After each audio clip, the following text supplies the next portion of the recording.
from the city is still. I'm from the city is still. Hey guys, welcome to Picksburgh. My name is Anthony. I appreciate you joining me for another one of these awesome sports card investing videos.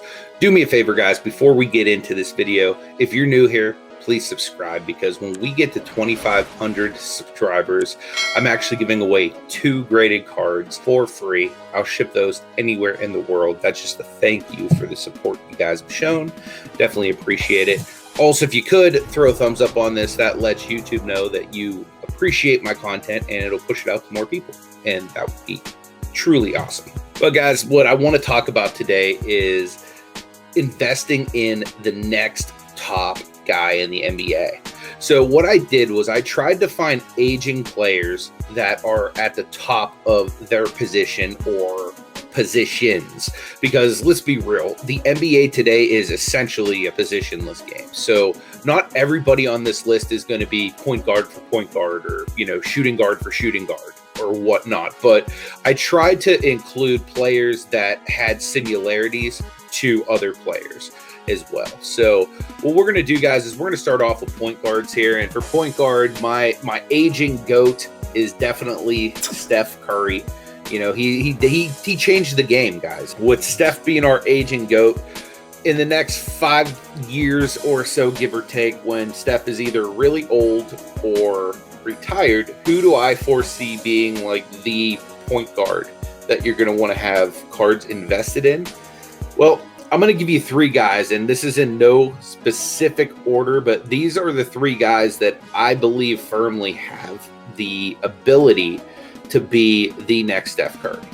Okay, the first guy I'm going to talk about is probably the closest comparison that we've seen to Steph Curry, and that's Trae Young. I mean, basically, Trae is baby Steph. Like, they have very similar games and whatnot. So if you're looking for the next Steph Curry, you might want to go with the guy that they've been calling the next Steph Curry for like the last 2-3 years. So Trae Young is definitely a great player. He has a lot of upside. He's on a good team. The next guy that I think has a great deal of potential from the point guard position is Ja Morant. Ja is actually probably one of my favorites on this list, but then again, I'm just really big on Ja personally. He doesn't really have like the measurables to, like, say, a Steph Curry. I think Ja Morant has every bit a good chance to be the best point guard in the league 5 years. The last guy I'm going to give you on this list is LaMelo Ball. And I know I gave you like the top 3 point guards from basically the last 3 years, but I think all 3 of these guys have the ability to be special. And really, that's what you want, because there's been plenty of good point guards over the last decade, but there's only been one Steph Curry. So that's why I'm giving you these 3 names, because they all have potential to be this generation's Steph Curry. Probably out of the 3 of them, LaMelo Ball has the most upside. I think the lowest floor, though, is Ja Morant out of all of them. And, I think Trae has the closest comparison to a Steph Curry. All 3 of those guys I'm currently investing in. I believe in all 3 of them, and I think they're all great investments. The next guy I want to talk about, we're going to get into like the shooting guard position, the 2 guard, and we're going to talk about James Harden. This dude is playing at an MVP caliber level. Like, he is just amazing. He's such a great player. Now, looking into who the next guy in this position is going to be, like the number 1 guy on my list personally is definitely Donovan Mitchell. This is one where I can kind of say, like, this guy's kind of like the next guy. Like, I am so big on Donovan Mitchell. Like, I believe in him so much. I really believe that he will most likely be 5 years from now like that James Harden type role in the NBA. Another guy I think really has a great shot to kind of be that 2 guard in the league is Devin Booker. Guy is insane. Like, the intangibles on him are just outrageous. I think that he is more than capable of taking it to another level. I think that having Chris Paul around him is going to do nothing but help shape him as a winner. So I think Devin Booker is definitely a sneaky one to be looking out for. And then the next guy, guys, that I'm really big on, who's kind of having a bit of a breakout season, even though he was kind of already kind of the man, is Jaylen Brown. Like, I think Jaylen Brown is every bit as good as Jason Tatum. And Jason Tatum is definitely one of those guys I think is going to be the future of the league. The next position I want to talk about is the small forward, and this is where it's going to start to get a little bit wonky, because actually these next two positions are going to be a little bit wonky, because with wings, man, there's so much flexibility with wing. Theoretically, these players I'm going to share are all position flexible. So the aging GOAT we're going to use here is LeBron James. And some of the young guys, I think, have the ability to step in and be that next, like, LeBron caliber player, you know, kind of that player that can get his own shot, that can kind of lead his team and, you know, whatnot. First player on that list is, I got to say, Jason Tatum. Like, and again, these are in no specific order on this, but Jason Tatum, man, like, and granted, he's playing the 4 right now, but he's more of a natural 3. But I think Jason Tatum has the ability, you know, to be one of the faces of the NBA if he's able to kind of get it all together. I think one knock on Tatum, I will say, though, is he needs to have a little bit more of that, like, killer instinct. Other than that, I mean, this dude is, like, he's got all the intangibles. Like, he's a stud in every single way. Next guy is Luka. And Luka literally could play every position 1, 2, 3. So he really could have been under Steph. He could have been under Harden. Could be under LeBron. But the reason I put him under LeBron is because Luka's more of that guy that literally can facilitate the entire offense. And that's really what LeBron James is known for on most of his teams. Like, even the point guard isn't necessarily the point guard on his team, because LeBron basically runs the point. And Luka is capable of doing that from any of the positions on the court, 1 through 3. So I definitely think Luka has a heck of a ton of potential. He could literally be the best player in the NBA 5 years from now. I would not be surprised for that to be the case. And then the next guy is Zion Williamson, guys. He's actually able to get his own shot. He's, you know, the Pels have actually been allowing him to facilitate a little bit for himself. So I really like that. You know, I think that this guy's a freak of nature anyway. Putting the ball in his hand even more is a big deal, in my opinion. So I just think that this is going to open up a lot more for his game.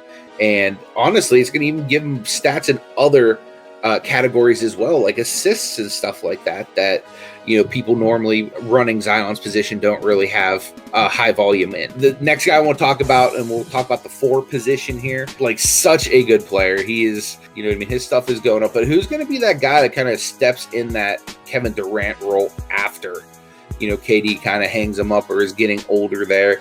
I think the closest comparison we have to Kevin Durant currently in the NBA is Brandon Ingram.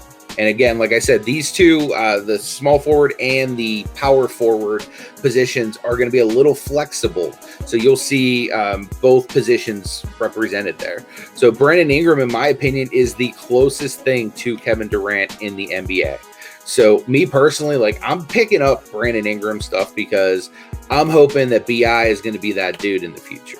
You know what I mean? Like, he has all of the intangibles and, like, literally looks like a little baby tarantula. So Brandon Ingram would definitely be one of the guys on this list. Another guy who I think has great potential to be one of those KD-like players, and he has even a little bit more size than BI, and that's MPJ, Michael Porter Jr. I really think that this kid is really going to get it all together. I mean, he's on a team with the Joker, with Jamal Murray.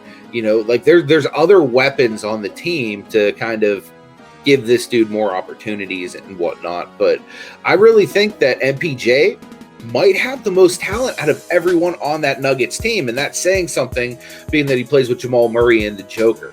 You know what I mean? Like, he might have the most raw talent out of anyone on that team. And I just think his upside is through the roof. Like, he's a guy that I've been up on for a while, because for a minute there, I thought that my Cavs were going to draft him in 2018. I'm super happy with Sexton. Don't get me wrong. Like, I love me some Sexton, but MPJ, man, that dude is the real deal. And then one other guy I think is just like a solid investment for the 4 position is Pascal Siakam. I mean, that dude is a straight beast for the Raptors. And I consider him to be, you know, one of the better players at that position already. And he's young. He's the same age as Jaylen Brown. You know, so he definitely is another one of them guys that can really take that next step as far as fours. But let's get into center, guys. And in my opinion, there's not really like a guy who's like in his 30s that's like aging out or whatnot. I mean, the centers I'm just gonna use Joel Embiid as our center here, because he's like the best center that is of like a certain age, right? Because him and Joker are about the same age. Joker, I think, is a year younger than Embiid or something like that. So Joel Embiid, for the purposes of our center position, is going to be that guy. I know in 5 years, he'll probably still be in the league. So the first guy I think has a great skill set that very well could be the best center in the league in 5 years is DeAndre Ayton. Alongside Devin Booker and Chris Paul, I just think that he's going to have such an ability to scale his game and to really improve. And I think, honestly, he doesn't get the love he deserves because he came out with Luka and Trey. I mean, people forget he was still the #1 pick that year. He's still a heck of a player. And he's in a small market, so you really just don't get to hear as much about him. And plus, he's a big. The centers don't really get the same type of love as wings and guards do. So I really believe that DeAndre Ayton is one of them guys that has every opportunity to be the next guy at the center position. Another guy that's super underrated still, in my opinion, is Bam Adebayo from the Heat. I mean, this guy is just a force to be reckoned with. And I just, in my opinion, I think Bam's just going to continue to improve and get better and better and better. And then one more guy I'll give you guys is James Wiseman. He was the #2 overall pick this year from Golden State. I don't think he's going to be as good as Bam or Ayton, but I do think he has a lot of potential, and he's in that Golden State system. He's going to be playing with some Hall of Fame caliber players for a Hall of Fame caliber coach. And I just think he's going to have a lot of potential moving forward. So James Wiseman's another good guy to have. Guys, I appreciate you watching this video. Do me a favor, leave me some comments down below. Let me know what you thought of this list. Let me know if you're picking up any of these guys. And let me know if you would have included anybody else that I forgot. Because, I'm always curious to see how other people are investing their money. But these are kind of the guys that I'm projecting to be kind of the next guy. So I'm trying to pick up as much of their stuff as I possibly can right now. So guys, thank you very much again for watching this video. Until the next one, may God bless you, and I hope you take it easy.